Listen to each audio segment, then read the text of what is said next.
নিয়ে পালিয়েছে। এখন নতুন বাংলাদেশের অভ্যুদয় হয়েছে। এখন নতুন বাংলাদেশকে নতুনভাবে সাজানোর জন্য এদেশের তরুণ প্রজন্ম, ছাত্র সমাজ উদ্গ্রীব হয়ে আছে। তারা শত চেষ্টা করতেছে। আর বর্তমান অন্তর্বর্তী সরকারও সংস্কারের জন্য বিভিন্ন পদক্ষেপ নিয়েছেন। আমরা ধন্যবাদ জানাই পদক্ষেপ নেওয়ার জন্য। পাশাপাশি রাষ্ট্রটা দেখলে কেমন জানি মনে হয় সরকার চালাচ্ছে ছাত্ররা, দেশ চালাচ্ছে বিএনপি। পাশাপাশি ইসলামী দলগুলো, বিশেষ করে ইসলামী আন্দোলন বাংলাদেশ, টোটাল বাংলাদেশকে পাহারা দিচ্ছে।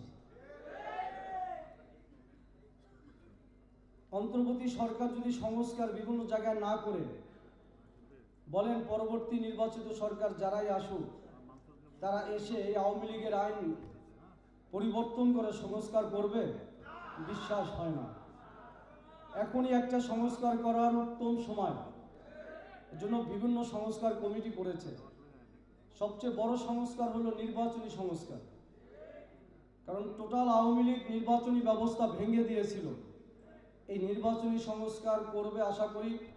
একটি সুষ্ঠু নির্বাচনের পরিবেশ না হওয়া পর্যন্ত আমরা অপেক্ষা করব। পাশাপাশি নির্বাচন হবে আশা করি, সেই নির্বাচনের মাঠে খেলাও হবে। এই খেলাটার জন্য আমাদেরকেও মাঠে খেলতে হবে। খেলার সময় যদি না খেলি, অলসতা করি, দুর্বলতা করি, ঝিমিয়ে পড়ি অথবা খেলায় অবজ্ঞা করি, তাহলে কিন্তু আসল গোল দেওয়া সম্ভব নয়। নতুন বাংলাদেশ পেয়েছি। এত সুন্দর বাংলাদেশ স্বাধীনতার 51 বছরে পাই নাই। সবার কাছেই নতুন প্রশ্ন, নতুন বাংলাদেশকে নতুনভাবে সাজাতে চাই। যুবক এবং ছাত্র ভাইদের দৃষ্টি আকর্ষণ করছি সর্বস্তরের মানুষের কাছে।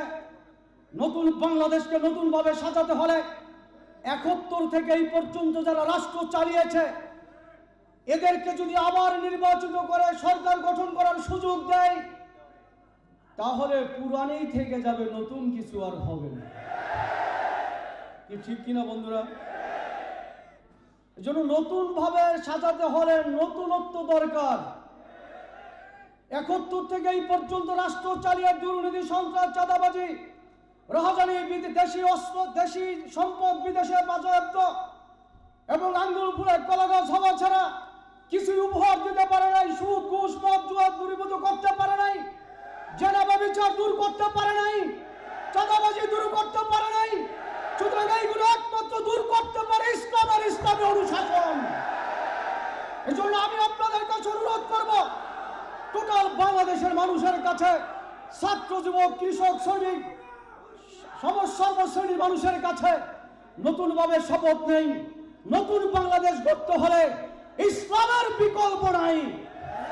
এজন্য ইসলামী আন্দোলন বাংলাদেশ, শ্রমিক আন্দোলন, ছাত্র আন্দোলন, যুব আন্দোলন, শিক্ষক ফোরাম, আইম্মা পরিষদ, আমাদের সহযোগী সংগঠন, দিনী সংগঠনের যারা আছেন তাদের মনে রাখতে হবে সময়ের 1 ফুট অসময়ের 10 ফুট হিসাবে